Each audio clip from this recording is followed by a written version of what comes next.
Hello and welcome to First Flight, a Star Trek Enterprise rewatch podcast where we are watching and discussing each episode of Enterprise in succession.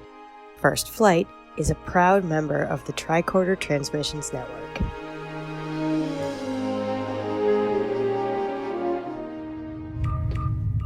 This is Commander Tucker of Enterprise. We've got some information you're going to want to hear. Welcome, Enterprise fans. I'm your co-host, Chris. And I'm your co-host, Abby. And today, we are discussing Stigma, the 14th episode of Season 2. Stigma had a story by Rick Berman and Brandon Braga and was directed by David Livingston. It aired on February 5th, 2003. But before we begin our discussion, we need to issue a read alert.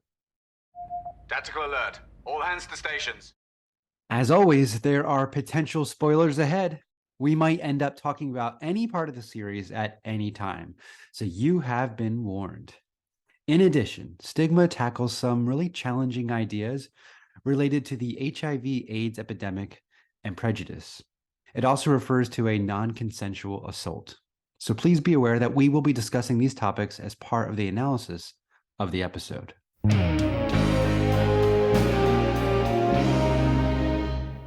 And now, for a summary of the episode, it's time for the Captain's Log. Okay, Abby, let's go. Captain Starlog Supplemental.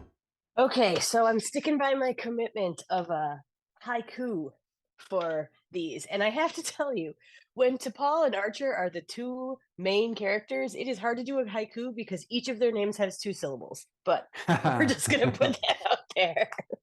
So, all right, here's my haiku. And I like this one because it has 2 versions of the last line. So I'll read it through just flat, and then I'll tell you how you could change that last line.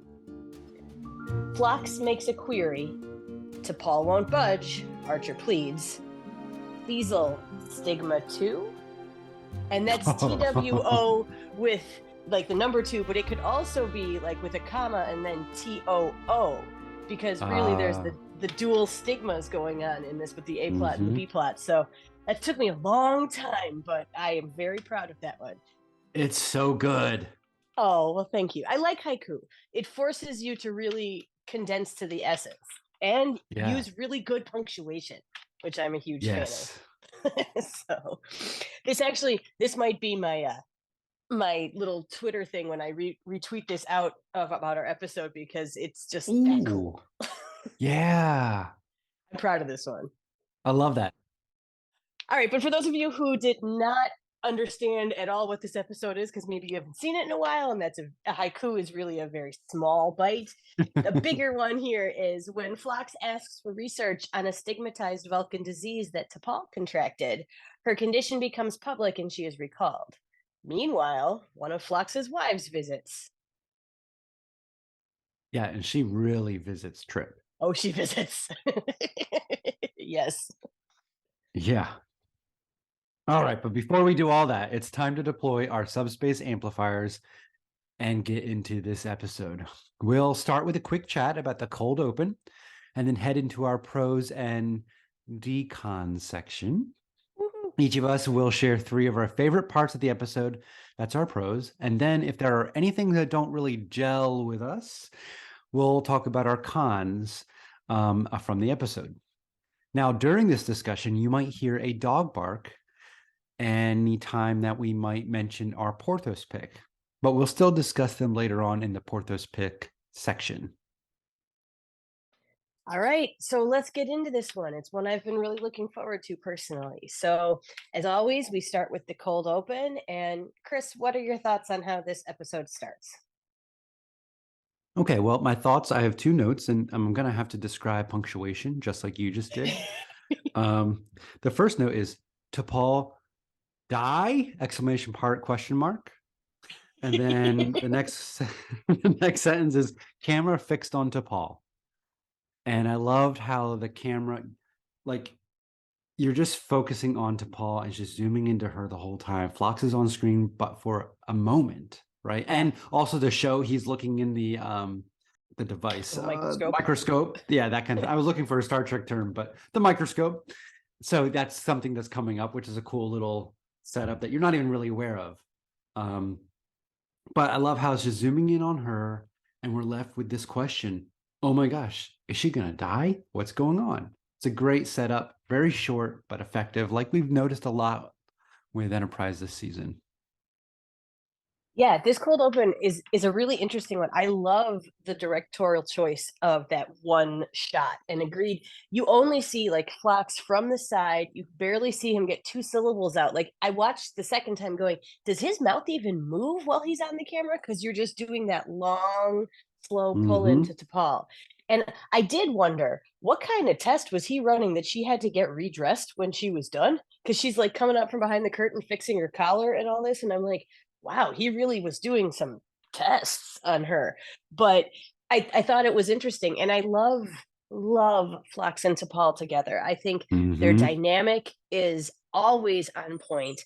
And even in the tiniest little interactions, just her looking at him, and we don't even see him, but her Mm-hmm. eyes, her vocal tones, the amount of respect and trust that there is between them, even in that tiny little scene, it's just a preview of how much of that is to come the rest of this episode. So between that setup and the microscope being there, and we know how that's going to come up in this episode, it's a perfect little bite. It's an amuse bouche of a cold open this time.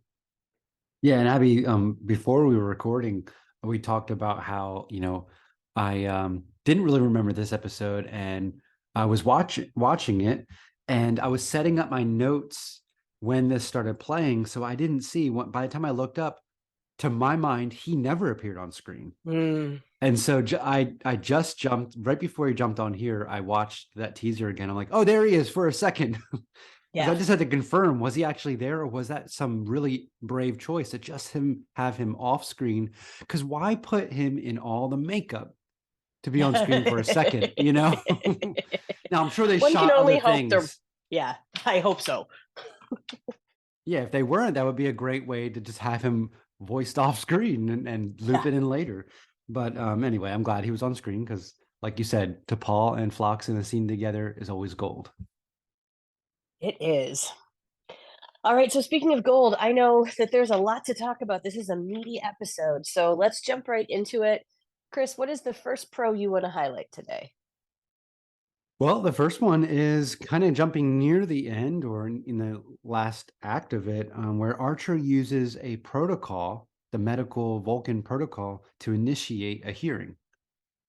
And I just thought that was classic Star Trek, where we're going to solve our problems through diplomacy, discussion, and using loopholes in legal code and protocol, right? To compel Mhm. others to do what you want.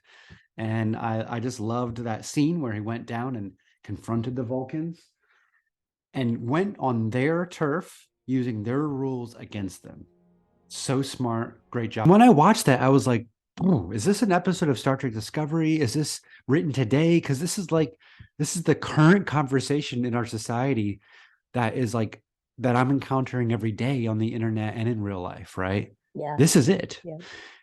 And that is, we rag on Enterprise often, and I have on, oh, there's Jolene Blaylock behind a sheet getting naked again. Oh, there's Hoshi's body in the shower, and it's going up the curves, and you see the shapes and all that kind of stuff. It's really bad in Enterprise and probably worse than any other series. But then it has moments like this. And this is why a series like Enterprise and a franchise like Star Trek persists. These speeches and these moments that speak directly to the audience, removed from the context that the audience is in, so that no matter where they are, this idea can at least spend some time in their brains and hopefully start changing their worldview a little bit. That is beautifully put. And this is one of those moments too where people who complain about modern Star Trek being too woke or whatever, you're like, have you watched the old stuff? Because look at this right here. This has been Mm-hmm. telling you, open your minds, open yourself to other people and other experiences. And in this scene too, this is where T'Pol goes, I'm being recalled because you're afraid of anything that doesn't conform to your idea of acceptable behavior. and them coming back and then believing her at the end, because pretty much what Archer says here, he really gives it to them. And yes, we're not going to let Dr. Urus go without his part in it too, but he would probably not have stood up and been compelled to reveal himself and then everything with T'Pol if Archer hadn't had that moment. And you're right, nobody else could have said this way. And Archer takes a lot of crap for, not having the experience, not having the wisdom, but he has experience and wisdom, and we see it right here.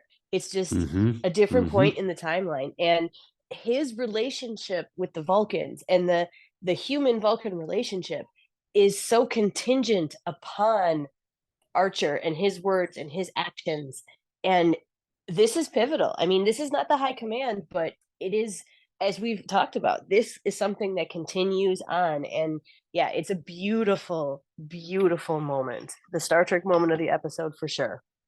It is. And, Strom replies like one of the Vulcans named Strom, our society is governed by rules.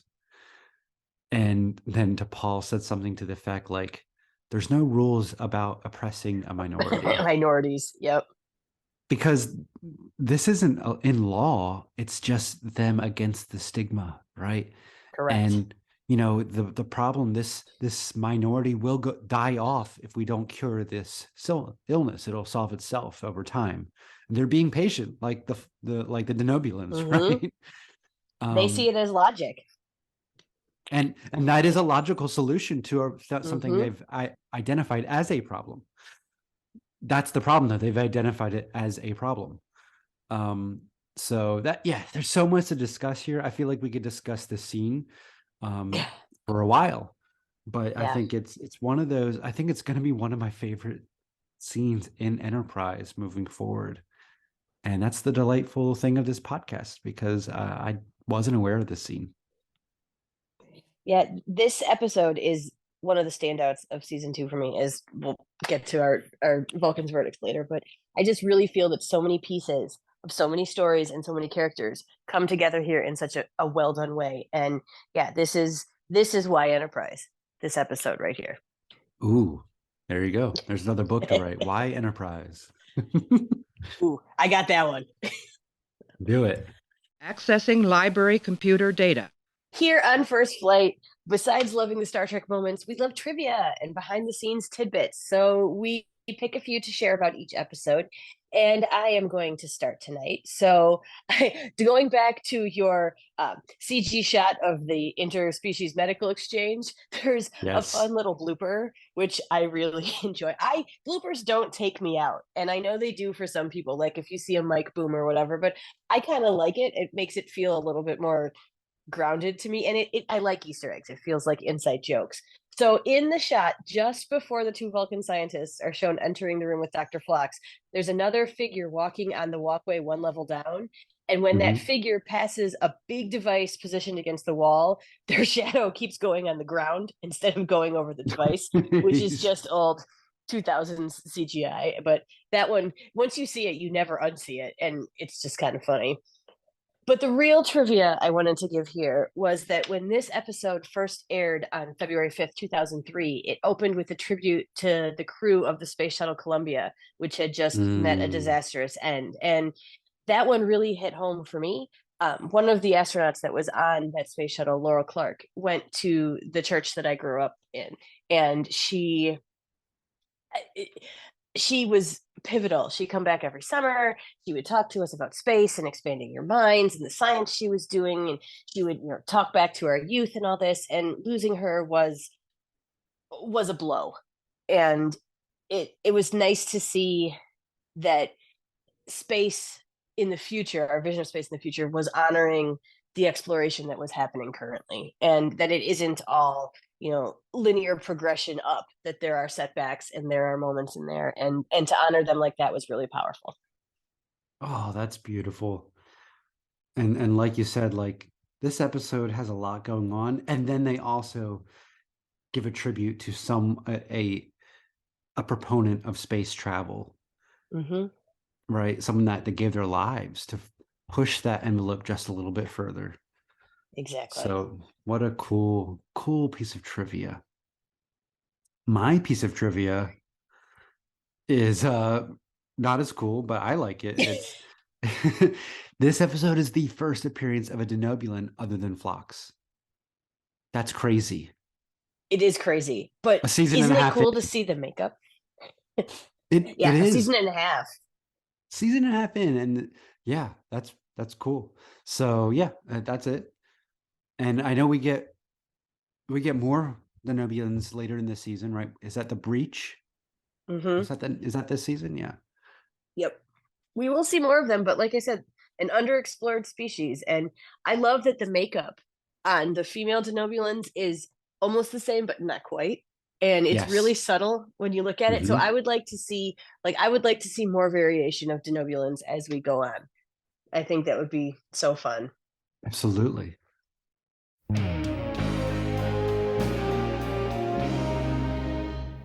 Well, it's come to the time for final thoughts and grappler ratings. So, Abby, on a scale of 1 to 10 grapplers, how do you rate Stigma? All right. Well, I don't think anyone who's gotten to this point in the pod is surprised that I really like this one. And I think that it has so much heart, so much connectivity, so many character moments. It's got that little bit of humor and everything in there too. And the only thing I think would have made this better is if we had had more of Hoshi, Malcolm, and Travis. Like I would have loved a scene of Hoshi actually finding the solution in all the legalese, Yes. and a little bit more about all of that, because I really do. My very favorite episodes are ones where the entire crew is involved in a major way. So that's the only little knock for this one for me, and I really like it. I did not mind having to watch this one multiple times for the pod, and I would watch it again today, which is always a good thing. Like sometimes you get burned out of the same episode in a short chunk of time, but not this one. This one has so many layers to explore and talk about. So it's a 9.5 out of 10 for me this time. That's a Excellent. big number. Yeah, That is a big number. it's a big number. But I stand behind it. I would show this one to just about anybody and say, this is why. This is why Enterprise. This is your highest score of the Of season. the season. It is so far. Catwalk is 9. Yep. Well, we're in that portion. I've said this before. There's that little lull in season 2 where I'm like, yeah, these are fine. They're nothing special. But we are kicking back up. Like there's a run in here of really good ones. And this one is in it. And it's interesting because last season, some of my highest ones were the Vulcan ones too. Like Fallen Hero, a Vulcan episode, got a 10 for me. Like, and I wonder, is this a pattern I'm going to see more from me, or do they just do really good Vulcan episodes on Enterprise, or both? I know I'm drawn to the Vulcans in general. There's a dynamic between humans and Vulcans, that Yeah. logic versus the humans, which is logic and emotion. There's something in that dynamic that creates compelling drama. And the fact that these Vulcans aren't dry, one note, they are a little more agitated Yeah. than, other Vulcans are, as depicted in Star Trek. I think that's why there's such great stories there. So yes, my score is a little lower than yours, and I can't say why, but it is higher than I thought it was when I came to this discussion. So thank you. You're welcome. My grappler rating is an 8.5. I could go watch it right now after we're done talking. I think I could watch it again and enjoy it even more. Some of the sexual innuendo thing that really made me roll my eyes. And honestly, that plot with Trip was good, but they had to sacrifice Hoshi, Travis, Malcolm for that plot. Yeah. Right? This story could have been wholly everyone focused on the A plot and then everyone being involved in that. That could have been cool too. But I'm not taking away for what it could have been. Just my gut is saying 8.5. And again, that is my highest score that I've given to any episode this season too. Shockwave Point 2, Part 2, and the Catwalk both got 8.5. So this is up there, top of the season for both of us. Yeah, this is a good one. It's going to be fun to do stats at the end of the season and see how they go. Yes.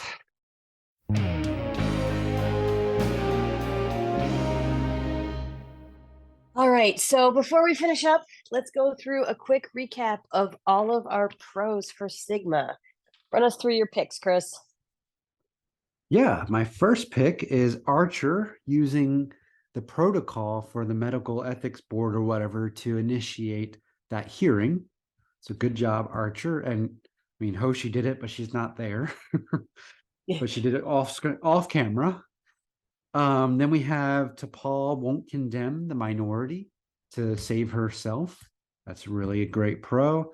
Then we have the Trip Phlox Feasel scene, which is really fun, where Feasel and Fox say humans when Trip says my plasma's running a little hot.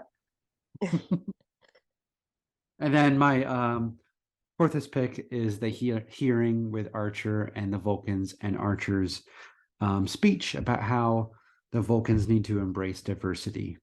You know, something I didn't mention and I meant to, someone on our Facebook group mentioned that the main Vulcan in this one plays Krola in First Contact in TNG. Is that true? I didn't go to confirm that. I don't know either, but I could see it. I could see If it. it is, that's perfect. Like that's the perfect That is guy to play that perfect. because Yeah, it is. we hate him in that and we hate him in this. He's closed-minded in that, but he's closed-minded in this. It's just perfect. So if that is true, yeah, that's perfect casting. They knew what they were doing there. Yeah, for sure. Because that's one of the most detestable characters in Star Trek, I think. Yeah. Yeah, but definitely one of the most detestable one-offs. For sure. For sure. All right, Abby, take us through your rundown. All right, my number one was the Archer and T'Pol relationship in this and how it has grown, and they're not afraid to go back and forth with each other, but they have that unending support. My number two was the whole Feasel plot and about how it paralleled with our main plot, and it's showing Trip as just a really, really good guy throughout the whole thing.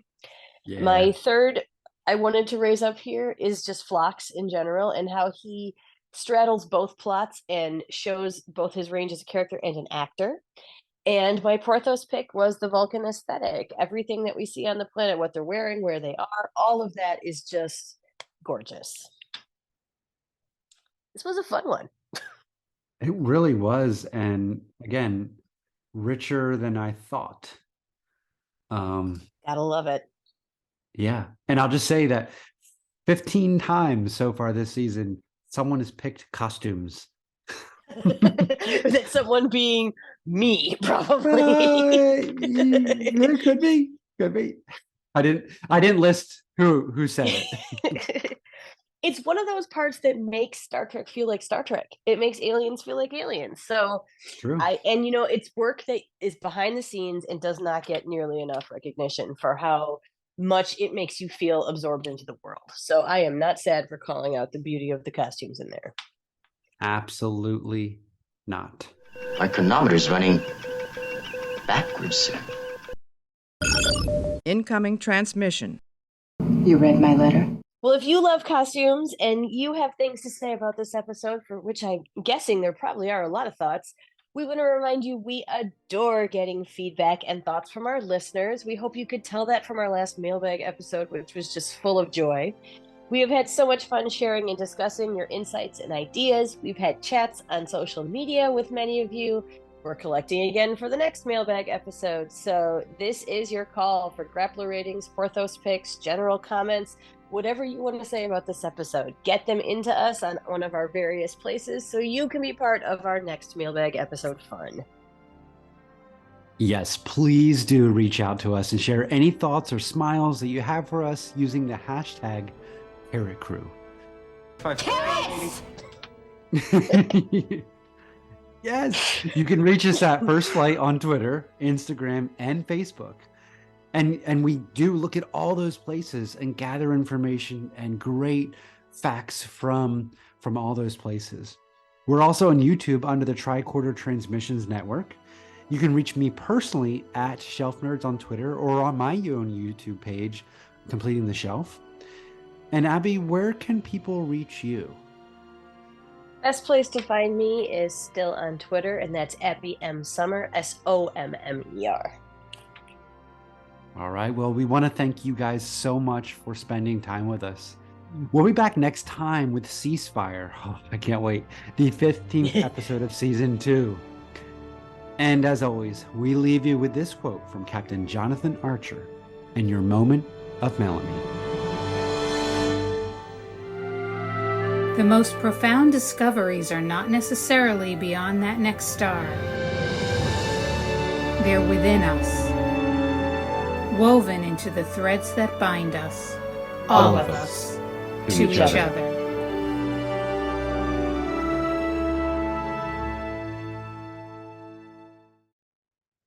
Yay! Yay!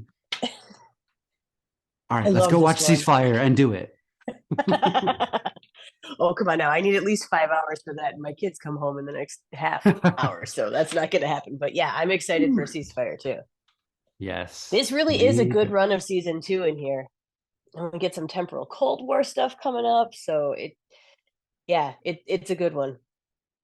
Oh, I'm just pulling up the season right now. Like what's coming up.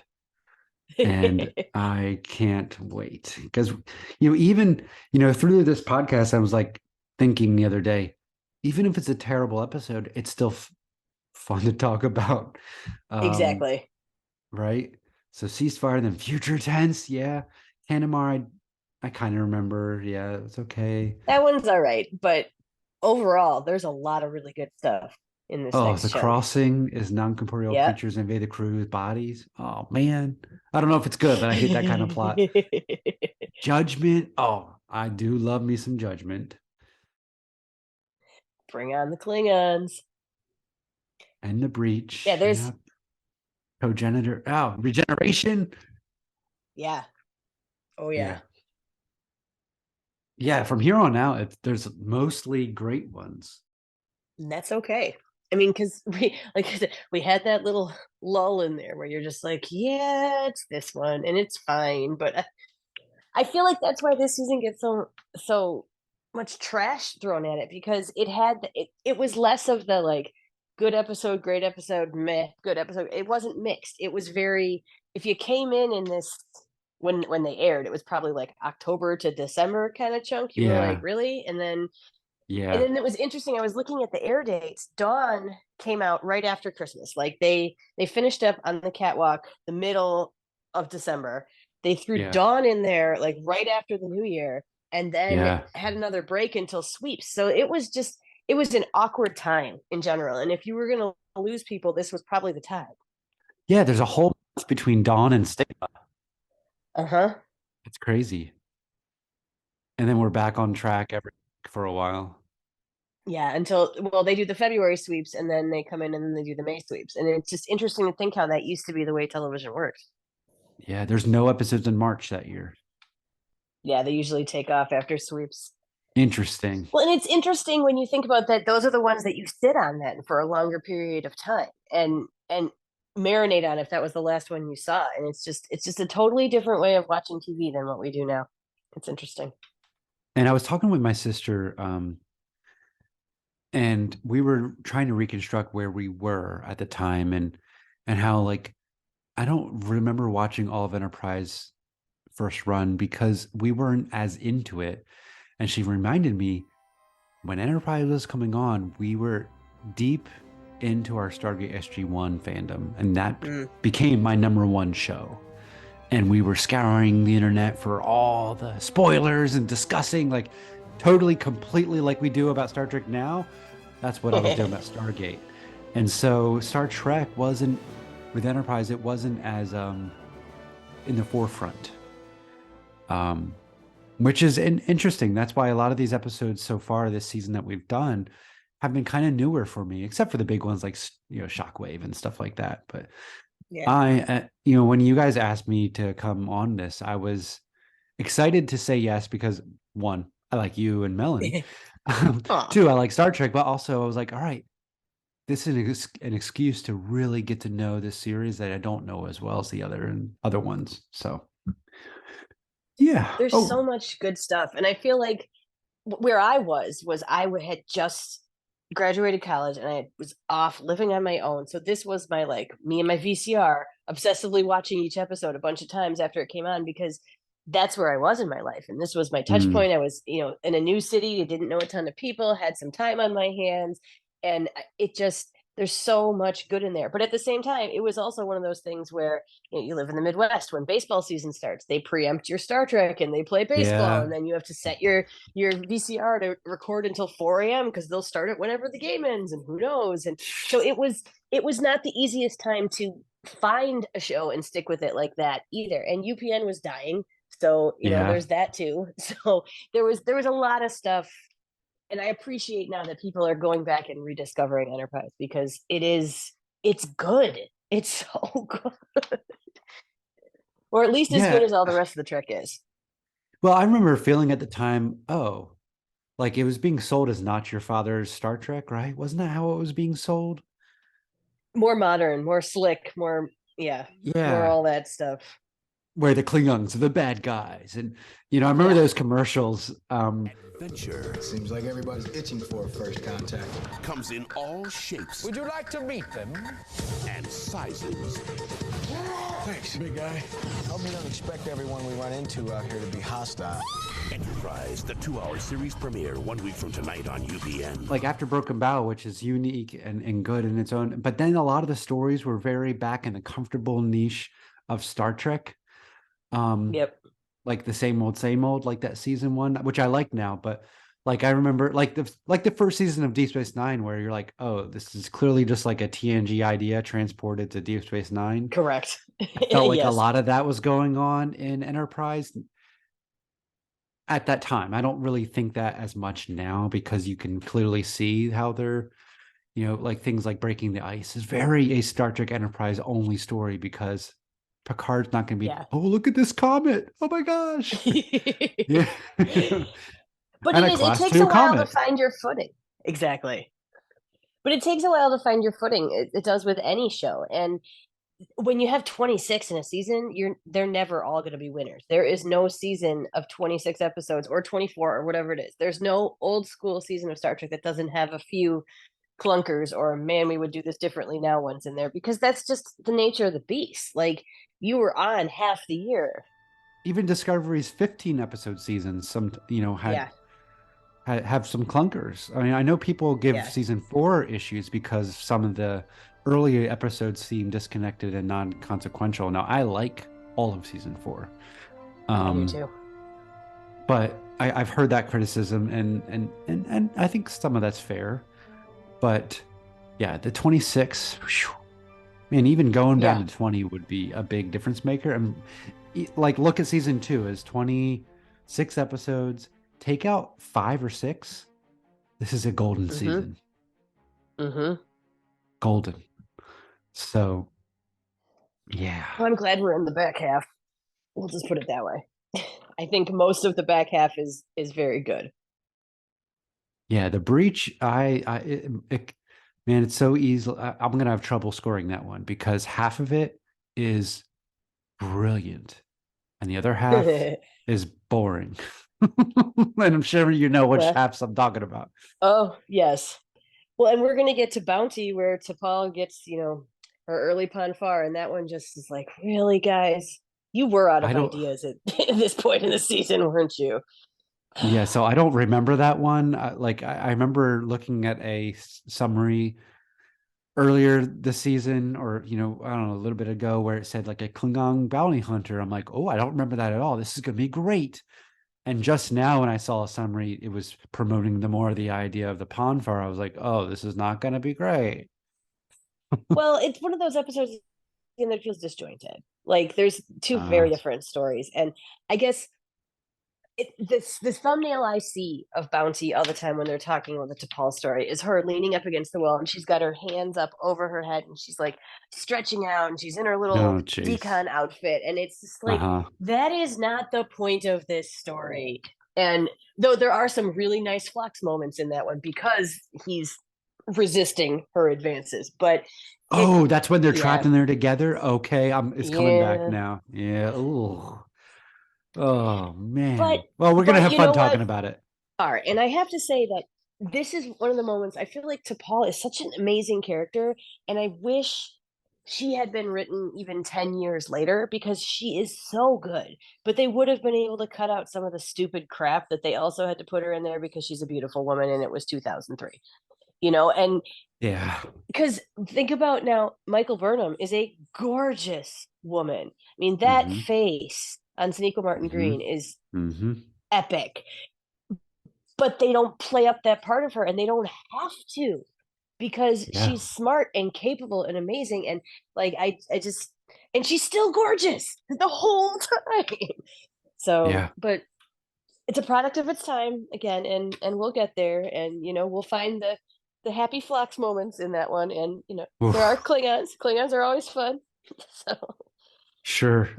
But other than that, I mean, most of what's coming is it's really really good. good. Yeah. I mean, Cogenitor is one of my favorite episodes of Enterprise because it's difficult. Yeah, that one's gonna have some trigger warnings on it too. But Yeah. yeah, Yeah. And then Horizon, from what I remember, is just meh. it's all right. It's a lot of Travis, and we keep saying we want so much more Travis, and we do, and he is brilliant in the episode. Mhm. It's just all right.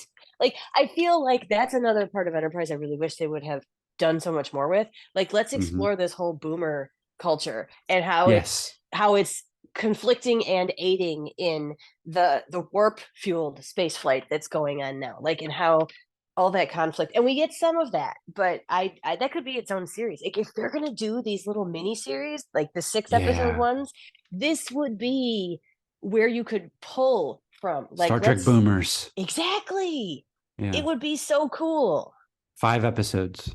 Yeah. That's it. Yep. Miniseries. A mini One series. story. One Yep. story told over 5 episodes. Boom.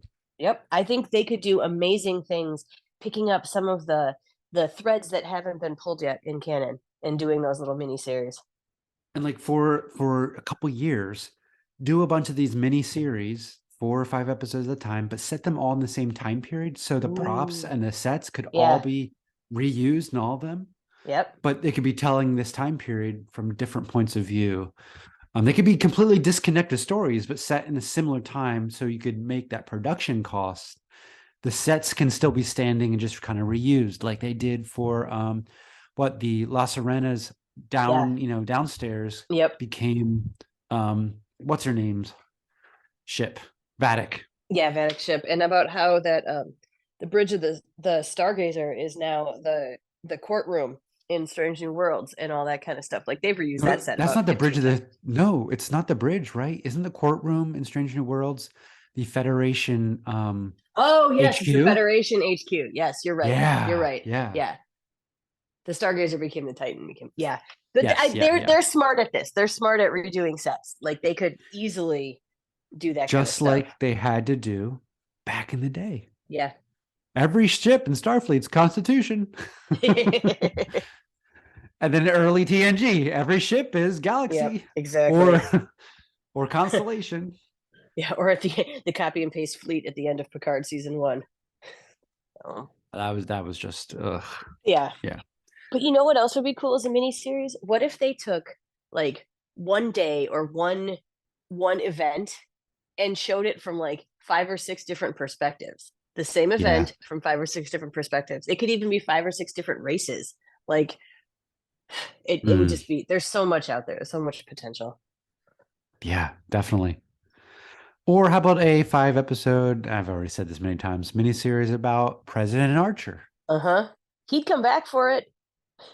Like Bakula has said, he would come back for something that wasn't a commitment of years. So yeah, we could do that. One political thriller story. Yep. With some of the returning cast. Yep. Yeah, it doesn't have to be everyone, but yeah. Make Saval his Secretary of State. Oh, that would be awesome. Right. And we've got Shran out there somewhere doing, the security stuff. Shranning around. Yeah. Shranning around. All right. Anyway. Well, on that note, oh God, we're still recording. Stop recording. Yeah. This is just Abby and Chris doing fan fiction. Yeah, this could be a mini episode, bonus episode. Abby and Chris's wishes for the franchise. We're making up for Dawn, which was really like our shortest episode.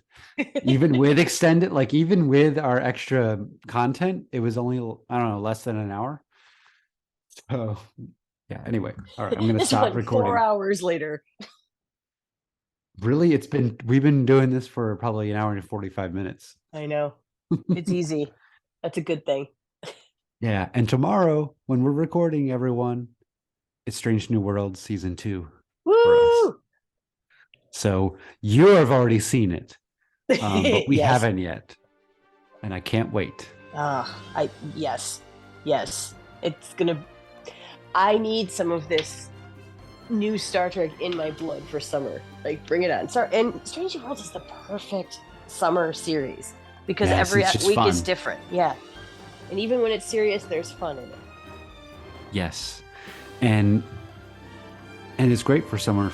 Yeah, because for you, I don't get a summer, but for you get to just kind of.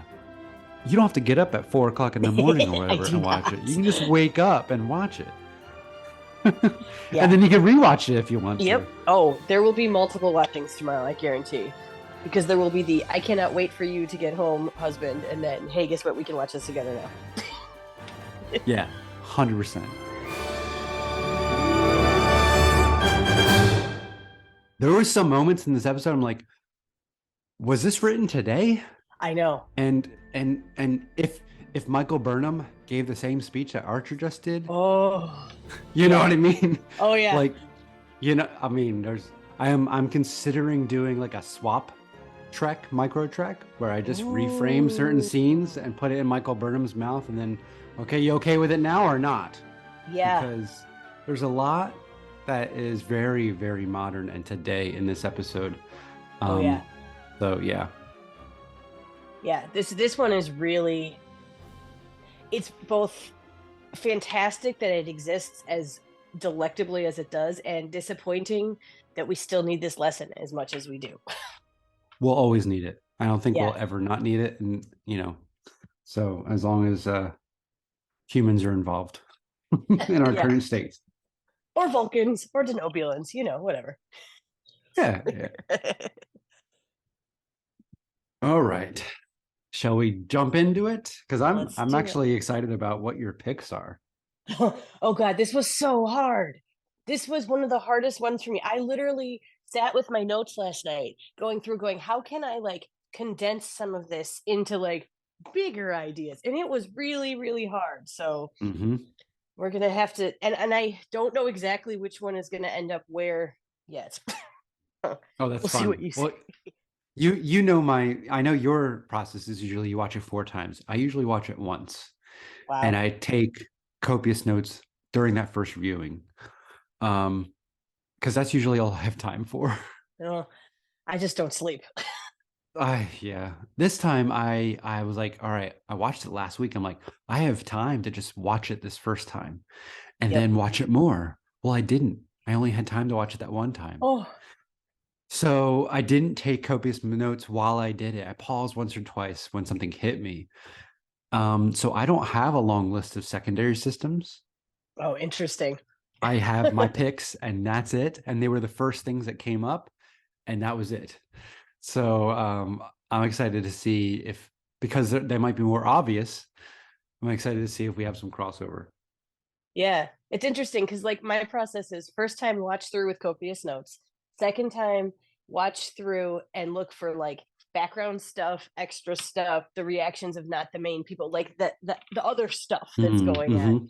And then the third time I go through and look for like more themes, see what really like piques my interest. And then the fourth time is like finalizing and going through and like finding all the little threads. But I try to give myself some time in between. I usually do one early and then the 3 close to. So like everything is really fresh. But well, man, and you're a lot more familiar with these episodes than I am. Like we've been in this stretch that I haven't seen maybe since original run. So basically in my mind, I haven't seen it essentially. So it's like new Star Trek. And I this time I was like, all right, I just want to watch it, Yeah. But I mean, Ceasefire next week, I've seen that many times. Love that one. So I can go in and start taking notes heavy right away. But this one was very new to me. And I realized because then I went back and watched Fusion. Yeah. Which I'm glad I did because I remember really hating that one. And then that feeling transferring to this one. And I hated it because I was a little kid and it Mm. was dealing with really uncomfortable topics, Yes. right? Yes. Like it made me uncomfortable. And so like that's the reaction they want you to have. Like you're uncomfortable because this bad thing happened to her. And I think that tainted my view of this one. So I was coming into this one with like, I don't know if I want to, but I'm glad current Chris received it differently. So, all right. It's the great thing about Star Trek.